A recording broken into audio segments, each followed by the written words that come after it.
Is it successful, and would you like to see changes for future podcasts? I guess is one topic, but it doesn't have to be. Yeah, there might be burning questions on your mind for another session. Yeah. You saw yesterday, or something you'd like to see.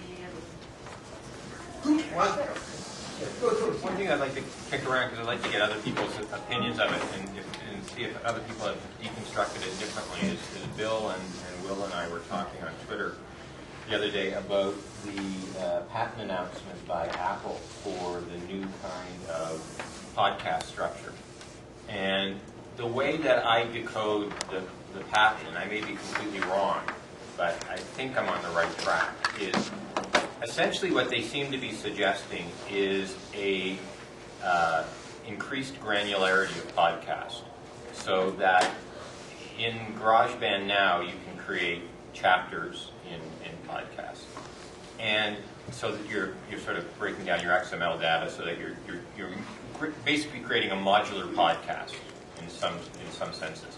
And what they seem to be suggesting is that in the future, through the iTunes Music Store, rather than subscribing to a CNN podcast or a whatever podcast, you're going to be able to do a Lego podcast, sort of saying, I want 5 minutes of international news from CNN, I want some of this, I want the first chunk of Rabble Radio, whatever, and make that into a sort of Frankencast that's, modularly constructed, and then deliver that to me. Right?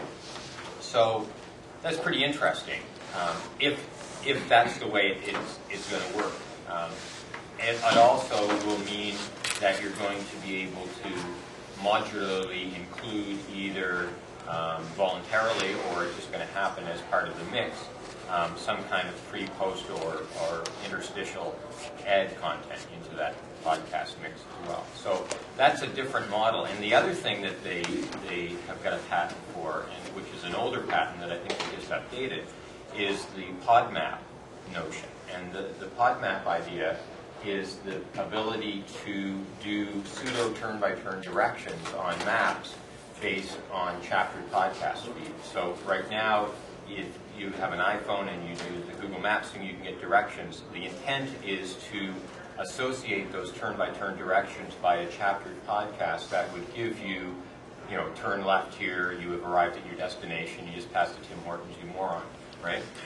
And that's going to be another really interesting opportunity for sound scene tours and that kind of stuff that can be built into that kind of thing, right? So I just wanted to sort of lay that out and get other people's impressions of what they thought of that.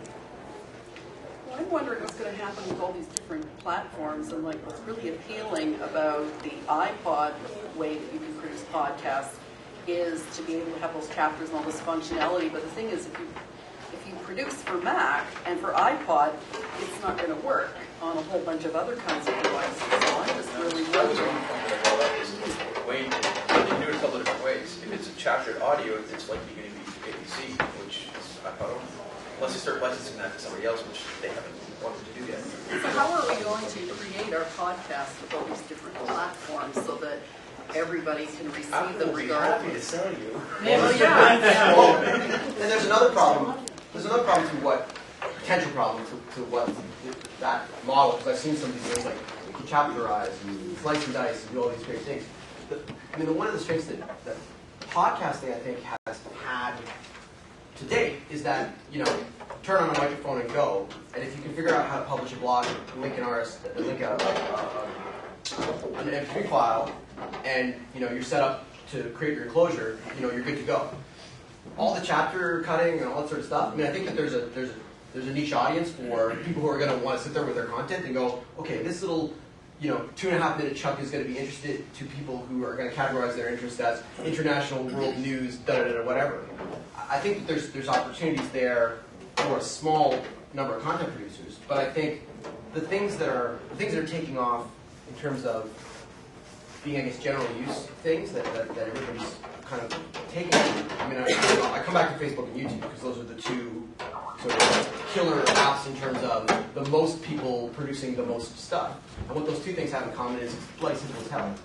And anybody can access it because the tool is just web and any video format you want on YouTube or any content you have. So I think that there's a place for that. for certain things, but I think that there's also going to continue to be these tools that are just, dead simple, and whenever we think of Facebook, like, we all know people that's the only place they create content online. And I think those kinds of things are going to continue to be the only place a lot of people create content online. I don't know how that plays against these very sort of specific tools, but. And one of the big problems with that, to go back to what you said, is we can all do this now by creating 2 separate feeds and all that stuff. I've gone down that route. People hate it. They get confused. It takes too much time for us to have to regroup. I mean, they see a link on my website that says open in iTunes. They know what that means.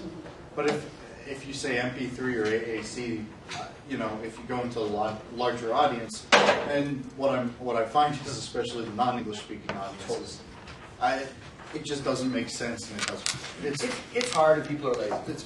Yeah. I mean, really, like people want one. Yeah. People want a one-quick solution for these things, right? And that's I don't blame you. I want a one-quick solution. I don't, There are around all people- day and figure out how your blog works so I can read it. I have a lot of listeners on my podcast who don't even want to subscribe to the RSS feed. Well, here we are, sitting here in one of the most technologically advanced cities, and as technologically advanced as any in North America. What about the people over in the third world? What about the digital divide? All of this stuff, what's really bad about the technology growing by leaps and bounds is, I was over in Africa in the fall, and they couldn't even do Facebook. They didn't even know what that was. So it's like we're looking at a global phenomenon, but yet, as the technology, it gets so far ahead of even us, that it's like, by out-technologizing ourselves, then we're actually cutting out a lot of our audience. Well, I found problems with this when I was doing my podcast earlier because I had to keep the file sizes fairly small because of my large overseas crowd. Yeah. And, those are things we have to take into consideration. Does anyone here have an XO or has used one, the one laptop? So, I mean, that should be what we should all do if we're trying to reach the maximum possible audience is that should be our baseline. Yeah. Like the free software and the stuff and the bandwidth that's available on those kind of devices.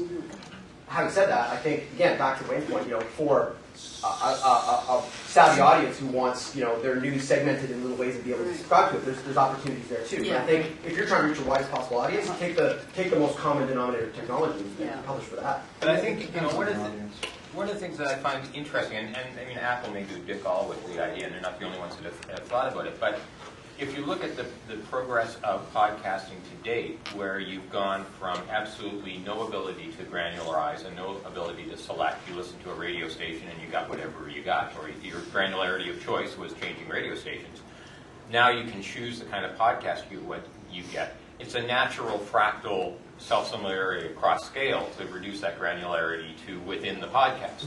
So there's a technological imperative to move towards that granularity, where there's a social imperative to move towards that granularity is different. But I think we need to keep our eye on that ball, right? And the other thing is, in terms of radio is also over the next few years going to change to be far more. Even traditional radio is going to be far more. I can either listen to the straight stream, or I can say I want bits of this, bits of that, bits of the other thing. So part of it is people are going to get more into the habit of choosing, but you're always going to have people who want media because I plug it in, and I'm either entertained or I learn something, and I think part of it's knowing your audience, part of it's knowing your competition, and part of it's just getting on with the job. But I think, and another thing, I keep coming to Apple because it's just quite interesting to me right now. The other thing, though, there is if you've got a divide between the lean forward and the lean back audience, when you introduce something like Apple TV, that blurs, because now you can get video podcasts and podcasts on your HD TV the same way as you're going to get, Desperate Housewives, right? It blurs a little in principle, but how many people are watching video podcasts on their Apple TV boxes? They're not. Well, okay, maybe people with Apple TV boxes because they're nerds. I'll tell you, people are not subscribing to at least my podcast on Devos. They're just not. I'd see it. Yeah, but you know what? Is it audio or video? Audio, and it's been available for years. People don't watch audio on their TV. But you know what? I went home last night and my 9-year-old showed me how he was watching YouTube on the TV through the week. So that's where the kids are at. I mean, so it's happening. You can watch YouTube on a Wii? Yeah. Yeah. I'm so out of the video game market. But that's like what I said. It's all about. Right now, it's all about YouTube, Facebook, and game machines, and that's actually a third sort of think to that because that's We could where lead a session. that's where the people who are a little younger. Although I know I have lots of friends who have Xboxes and PS3s and Wii's now, like increasingly. So and YouTube is like the easiest freaking thing in the world. You go and you look at a video. Yeah. And then you go and you look at another video. He's not here, but I'll out him. Virgil was telling this last night. Were you there when he was talking about this? He, his girlfriend, and his girlfriend's kid sit around with 3 laptops, and they show each other in the kitchen, and they show each other YouTube videos. Oh, have you seen this one? Have you seen this one? Have you seen this one? We do that at work. Yeah. Station, we all sit, because I call it the circle of love, because all the producers sit in like a circle table. Different kind of circle that. Yeah. And we'll sit there and we'll start pulling up like different stuff. Like we were watching HBO opens from the 80s. You know, like the old movie opener for HBO. And everyone was like, you have to come see this. And then we're calling like Don Paul in the weather office, you need to come out and check this out. Or, you know, we sit and do that all the time at work. We should be working, but... But the point is that again, like, you know, keep coming back to it, but, you know, it's you know, the easiest thing in the world is to publish something to YouTube as far as sharing video content. Like, I don't think that there's an easier way to share video content than to put it on YouTube, right? Somebody correct me if I'm wrong. That's why there's so much bloody content up there, right? Or something like YouTube, but they happen to be the leader. So I think there's always going to be a place for those real easy tools to create the sort of general need content. I mean, in the case of YouTube, it's, you know, videos of cats on tricycles and old movie trailers, right? But that's content that a lot of people want to see.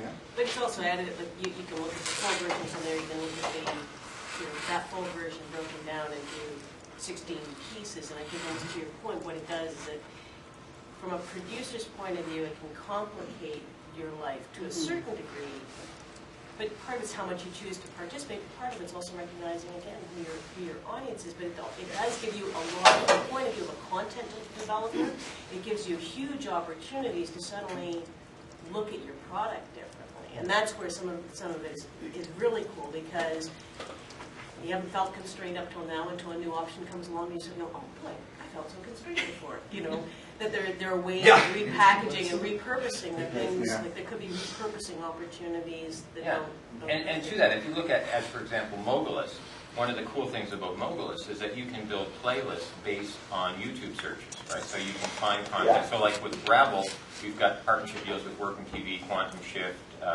Real News, Democracy Now! So we can go and get those clips and build a playlist. As a producer, I'd much rather increase the granularity there and say, I don't want the whole clip, I want this, right? But then the interface becomes, you know, more complicated as you add that functionality, But right? then, really, what are we talking about here? We're almost talking about making podcasts into blog posts that kind of length, you know?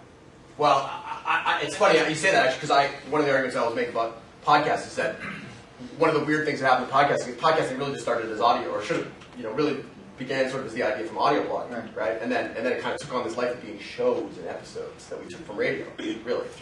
And I think now, for some cases, we're going back to that a little bit. I think a lot of good podcasts are just audio blogs. Well, speaking of shows and video and dumbing things down, take the opposite perspective. I've really been interested in Blip TV recently, which is all about serial video content. Is anyone familiar with Blip TV? Yeah. And like, I'm just trying to get my head into the community there. How does it compare to like Vimeo or YouTube? I don't fully understand. It's funny you should say that, because I'm listening to you guys and I'm just like, okay, why don't you all just move to video? You know, it doesn't have to be a big production. It could just be your head, your talking head. You know, but at least, you know, have a deeper engagement with your audience. Blip will transcode into all the formats. You can play it on iPhone, Flash, you know, HD quality. And also, if you talk, I think they also do MP3, or it's something that you can just ask for and they would have it like the next day. They're based out of New York. They're very open, and they work with people. And Blip is, unlike YouTube, you know, Blip is made for the show creator. It's made for everyone in this room who is producing original content, who's either a working professional or is in the real world offline. You know, or aspiring to, just jump into this thing, I want to stick up for audio though, because So well, why? I've done. I mean, if you do a music show, for one thing, like, what are you going to sit there and like show you listening to the song, unless you have a music video? And then the other piece is, there's some content that's just better as audio. Yeah. I'd rather not have people have to look at my ugly face while I'm talking. I just want to talk Yeah. and not worry about that. I've done it with some video podcasts where I just throw it on the iPod and I throw it for an iPod in my pocket, just listen to the audio. Yeah. You can't drive with that video on. Too. And It's video's like, expanded. why have a picture that doesn't really communicate anything Right. and take all of that bandwidth that, there just never is enough of anyway, or have very, very jerky video, and people who don't have much bandwidth either. And more devices. And more Let's devices. just talk about transcoding, because it's like, I'm sure you guys have seen like radio shows where, sometimes or usually it's like a spot for something, but they'll actually show, the radio studio, and you're watching the conversation between the person in the interview, or whatever. But it's like stupid. it doesn't have to be. It's I don't want to see that. Yeah. I don't wanna see that. I'm just saying that I would really investigate Blip, because they, as a show creator, not just it's really not just the video, but just everything that they do in terms of distribution and ad sales and everything. That totally makes sense. But there are a lot of people who resist the idea that we have to have pictures with everything. I think that's where I'm coming from. Well, you don't have to is- use it for video. I'm sure they would Yeah. accommodate you. Yeah, so it's sort of like there's one filmmaker, what was his name? British filmmaker, who did a film that was entirely a soundtrack. The screen was blue. Who was that filmmaker? Jarman, Paul Jarman. Really? Yeah. And anyway, I don't see that. the Or entire listen to it. film is a blue screen. That's what you see. And the soundtrack is the whole thing, and he's making a point. machine just crashed when you're watching. No, no, I read the credits. Yeah. So anyway, I would say one thing though. I'll shut up Yeah. after this. But so will I. if given the way everything is gone, and given the new audiences that are coming online, if you are in new media and you're not doing some form of video, and especially if you guys have a message or anything you want to share, then I think you're leaving both money and audience on the table. I don't disagree with that if that's your intention. But I do think also, and the other thing I was going to say to audio is, there's a breadth of access, because a lot of people in this room now have phones that'll play MP3s. Right. They won't play video. You need to do all of it. Yeah, I agree with that. I agree with Yeah, you should not be watching a screen when you're driving a car. Right. So Well, in that's an a big audio podcast, I find, for me personally, is almost always found time. It's time I'm walking down the Yeah, street, right. time I'm driving a Yeah. car that I don't want to listen to the radio. I don't have time for video podcasts. In fact, I've subscribed to a dozen video podcasts, and I unsubscribed to every one, because I don't have the time to spare to focus my attention like that. I need to do it in parallel with other stuff. And audio is the only format that you can actually do in parallel while you're washing the dishes or walking the dog or whatever. But you know, It's a totally different relationship. I mean, radio and television and arguing this. It's a totally different level of intimacy. It's the difference between having a phone conversation versus sitting face to face. They're different beasts, and that's not to disagree. That I think some people. Often people go to audio because they think that the visual's going to be too complicated, and in that case, absolutely don't let it stop you. But they're very different ways of talking to each other. You need to at least think about both, is your point, and it's a good one. Yeah. If you're trying to do a business, then you should be across all verticals, across all platforms. Rogan got in shit for saying that, right? That if you're in business, hey Rogan, but you got in shit for saying that if you're in business, you got to be thinking about video, right? I did. But you're right, I think. I did. I said that the money is in video. I said I have no problem with people appreciating and loving audio, but if you want to get rich from this podcasting thing, which everyone did want to do last year, we're all done with that mostly this year. But good luck getting paid to do audio right now, unless you're doing it for a client. It's in this product and it's an add-on to a bunch of other stuff you're doing. If you're out there going, I'm making an awesome radio show about beer, good luck. It's a harder job to do. Okay. No, I'm good. My question is, but what about the difference between just having a talking head, and some people can do it very well, but most people can't, versus compelling content on video? Well, there's Lauren Feldman and there's everybody else. Yeah. That's true. But that was kind of one idea is just to, let's say if you're doing an audio podcast every 10th episode or your 100th episode, do video for it also, and make that available. So you're not totally shutting everyone out, but I don't know. I would say also though, it's the right way to think about it. Like if your prime content is audio, like I get pissed off sometimes when I see a video show up in a feed for a podcast, because like I subscribe to lots of video podcasts that I never watch. I subscribe to like marketing daily 3-minute video. I got 87 of them that I haven't looked at. I don't have 3 minutes to look at video. I listen to 2 hours of show. I'll put the video in your feed. No way. Well, another really good compromise, if you look at sites like the New York Times, there's a San Francisco newspaper as well. They're doing audio slideshows that are beautiful. And the thing is, it doesn't suck bandwidth because your still images don't take as much as your full motion video does. I know producers who teach documentary who won't let their students near a full motion camera until second year because they say you need to learn composition. So it's a good way to learn your composition, and also you can have a sound-rich soundtrack underneath where you're using audio clips, you're using blends of sounds, and there are some beautiful, beautiful examples out there. So that's a good way, I think, of combining visuals without having to go into the full motion, which is harder to do. And I think what we're getting, because it's harder to do, we're getting a lot of really bad videos out there because people aren't being trained properly either. So it's like, I think there's maybe a middle ground here too. Interesting thing that I've observed, we've had a few different people that have talked about the way in which they consume media. I like this, I like that, I don't like video, I like that. The distribution channels we're using to put this stuff out there, it's a two-way street, folks. So ask your audience. Yeah, right. And go with what they say. If 90% of people want video, you head in a video direction. It seems to make sense. Well, good point. The very fact that you're not restricted by a radio or a television formality, and there may be certain applications for still, there may be certain applications for, and based on audience, based on the story, based on, that's the flexibility. That's the take advantage of the flexibility that's there. People are talking about like having just like a head talking there as far as your video. Sometimes that's not a bad thing. I had one of our reporters at the news station do a 10-minute podcast on a specific trial that was going on. And it was a big trial in Buffalo and everything. And it was just him sitting there talking for 10 minutes about this trial, holding up like a court document or something and things like that, piecing together 3 months worth of news content into 10 minutes.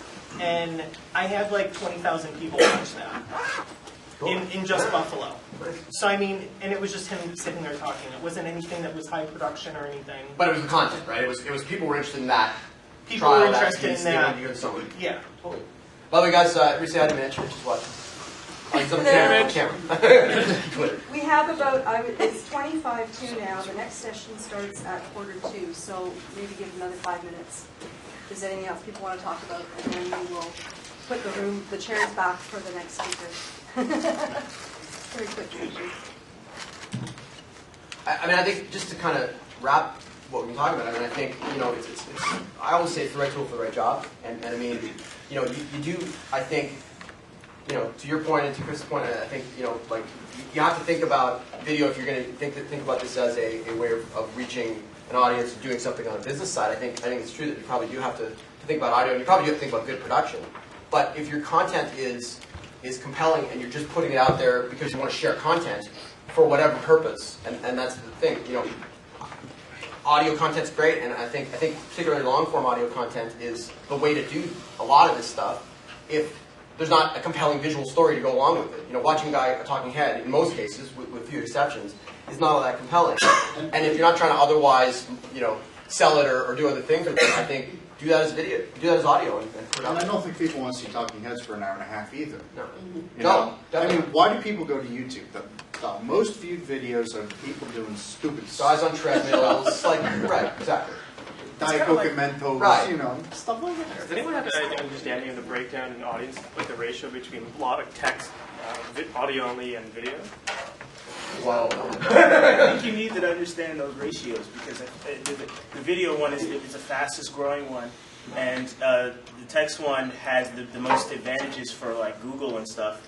And audio kind of just sort of falls off. But it's a little, and I'm not saying it's wrong to try and ask those questions, but I think it's the wrong, like, it'd be the wrong thing to say, because there's this percentage, No, I agree. We're doing it for that reason. And I know you do, but I think, like, it's got to be, again, what are we trying to get across? Like if Marketing 3 Minutes was an audio podcast, I'm sure I would actually listen to it every day. I'm sure Doug would. I'm sure a lot of people in the marketing and PR worlds that content is targeted to would use it more, even though they all have high band computers that can display video. You know what I mean? So we're going to think about what's the use for the audience. That's actually why the question is important. So if I, as a marketeer, would want to create a podcast versus a video cast, I need to know what's actually more compelling for the audience. So I would like to know what other people's experiences are with streaming audio versus video versus just text.